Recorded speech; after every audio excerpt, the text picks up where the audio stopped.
بسم اللہ الرحمن الرحیم۔ السلام علیکم ورحمۃ اللہ وبرکاتہ۔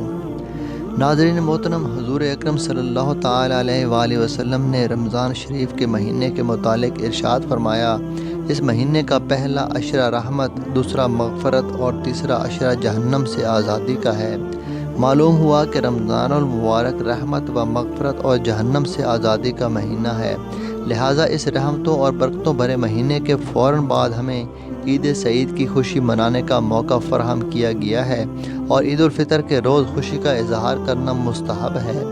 چنانچہ حضرت انس رضی اللہ تعالیٰ عنہ فرماتے ہیں کہ رسول اللہ صلی اللہ تعالیٰ علیہ وآلہ وسلم مدینہ تشریف لائے تو وہاں کے لوگوں کے نزدیک 2 دن ایسے تھے جن میں وہ لوگ کھیل تماشے میں مشغول ہوتے تھے، تو آپ صلی اللہ علیہ وآلہ وسلم نے پوچھا کہ یہ 2 دن کیا ہیں؟ تو لوگوں نے بتایا کہ ان میں ہم زمانہ جاہلیت کے اندر کھیل کود کیا کرتے تھے۔ تو آپ صلی اللہ تعالیٰ علیہ وآلہ وسلم نے فرمایا، اللہ تبارک و تعالیٰ نے تمہارے لیے ان 2 دنوں کے بدلے میں دوسرے 2 دن ان سے بہتر عطا فرمائے ہیں،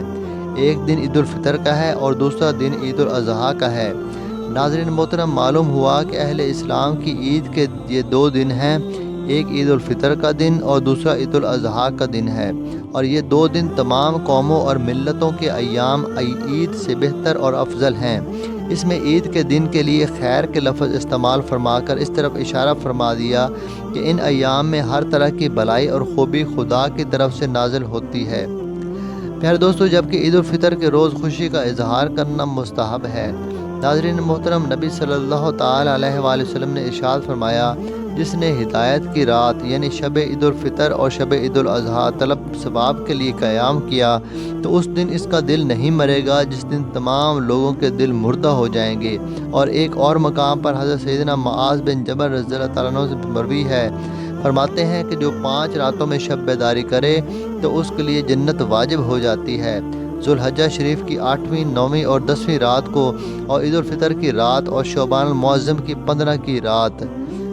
ناظرین محترم، حضرت سیدنا عبداللہ بن عباس رضی اللہ تعالیٰ عنہما کی ایک روایت میں یہ بھی ہے کہ جب عید الفطر کی مبارک رات تشریف لاتی ہے تو اسے لیلۃ الجائزہ یعنی انعام کی رات سے پکارا جاتا ہے، اور جب عید کی صبح ہوتی ہے تو اللہ عز و جل اپنے معصوم فرشتوں کو تمام شہروں میں بھیجتا ہے، چنانچہ وہ فرشتے زمین پر تشریف لا کر سب گلیوں اور راہوں کے کناروں پر کھڑے ہو جاتے ہیں اور اس طرح سے ندا دیتے ہیں، اے امت محمد صلی اللہ تعالیٰ علیہ وآلہ وسلم،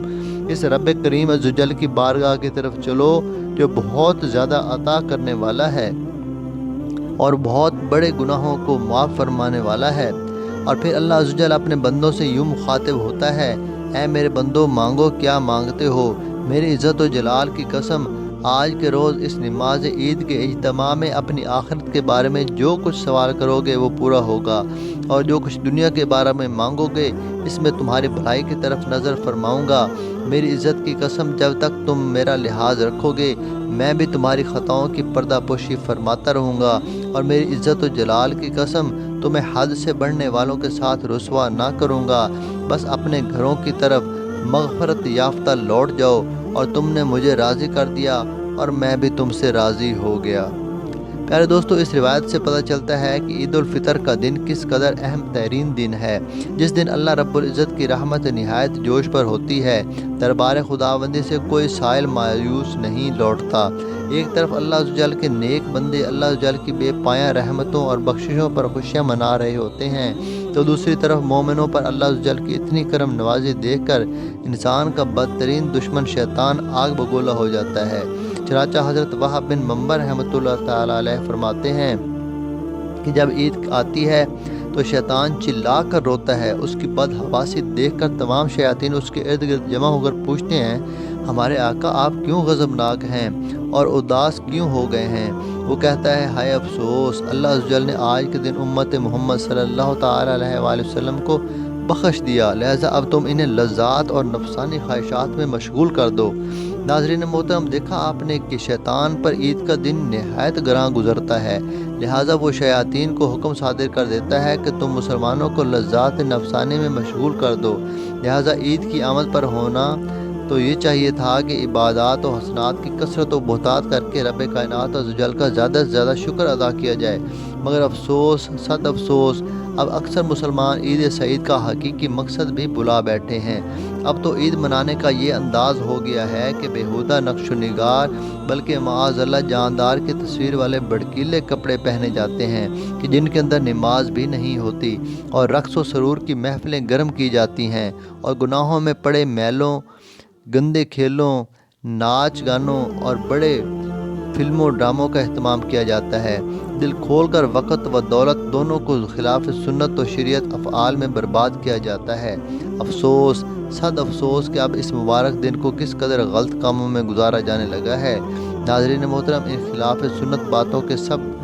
ہو سکتا ہے کہ یہ عید سعید ناشکلوں کے لیے یوم وعید بن جائے۔ ناظرین محترم، یہ بات یاد رکھیں کہ زندگی کا مقصد صرف بڑی بڑی ڈگریاں حاصل کرنا، کھانا پینا اور مزے اڑانا نہیں ہے۔ اللہ عز و جل نے آخر ہمیں زندگی کیوں عطا فرمائی؟ چنانچہ اللہ تبارک و تعالیٰ قرآن پاک میں ارشاد فرماتا ہے، اور وہی ہے جس نے موت اور زندگی کو پیدا کیا تاکہ تمہاری جانچ ہو کہ تم میں سے کس کے کام زیادہ اچھے ہیں۔ پیارے دوستو، اس میں کوئی شک نہیں کہ عید کے دن غسل کرنا، نئے اور دھلے ہوئے کپڑے پہننا اور عطر لگانا مستحب ہے، لیکن ذرا سوچئے تو صحیح کہ روزہ ایک بھی نہ رکھا ہو اور سارا رمضان اللہ عز و جل کی نافرمانیوں میں گزرا ہو، بجائے عبادات کے ساری رات فلم بینیوں اور گانے بازیوں اور آوارہ گردیوں میں گزارا ہو۔ پیارے دوستو، سچی بات تو یہی ہے کہ عید کا دن ان خوش بخت مسلمانوں کا حصہ ہے جنہوں نے ماہ رمضان المبارک کو روزہ و نمازوں اور دیگر عبادتوں میں گزارا ہو۔ تو یہ عید کے لیے عید اللہ عز و جل کی طرف سے مزدوری ملنے کا دن ہے۔ ہمیں تو اللہ عز و جل سے ڈرتے رہنا چاہیے کہ ماہ محترم کا حق پتہ نہیں ہم ادا کر پائے یا پھر نہیں۔ ناظرین محترم، جب عید کا دن آتا ہے تو اللہ تبارک و تعالیٰ اپنے تمام فرشتوں کو جمع کرتا ہے اور فرماتا ہے اس مزدور کی کیا اجرت ہے جو اپنا کام پورا کر چکا ہو۔ تو فرشتے اس کی بارگاہ میں عرض کرتے ہیں کہ اس کا پورا اجر اور اجرت اسے ادا کر دی جائے۔ اللہ تبارک و تعالیٰ ارشاد فرماتا ہے کہ تم سب گواہ ہو جاؤ کہ میں نے اپنے ان بندوں کو جنہوں نے اس پورے ماہ کے اندر مزدوری کی، آج کے دن میں اجرت میں ان سب کی مغفرت کرتا ہوں۔ چنانچہ تمام مسلمانوں کی جنہوں نے ماہ رمضان کے روزے رکھتے ہوئے عبادت اور تقوی کے اندر اس مہینے کو گزارا، ان کی بخشش و مغفرت کر دی جاتی ہے، جبکہ دوسری طرف شیطان جب امت مسلمہ کی مغفرت کو دیکھتا ہے تو وہ رونے اور پیٹنے لگ جاتا ہے۔ پورے مہینے کی کسر نکالنے کے لیے وہ اپنے شیاطین کو حکم دیتا ہے کہ انہیں لذات نفسانے میں مشغول کر دو۔ یوں اکیلے عید کے دن ہی کے اندر وہ پورے ماہ رمضان المبارک کے مہینے میں جو نحوستیں انسانوں سے صادر نہ ہوئی ہوں وہ کروا دیتا ہے، جس سے ان کی دنیا اور آخرت کو برباد کرنے کی کوشش کرتا ہے۔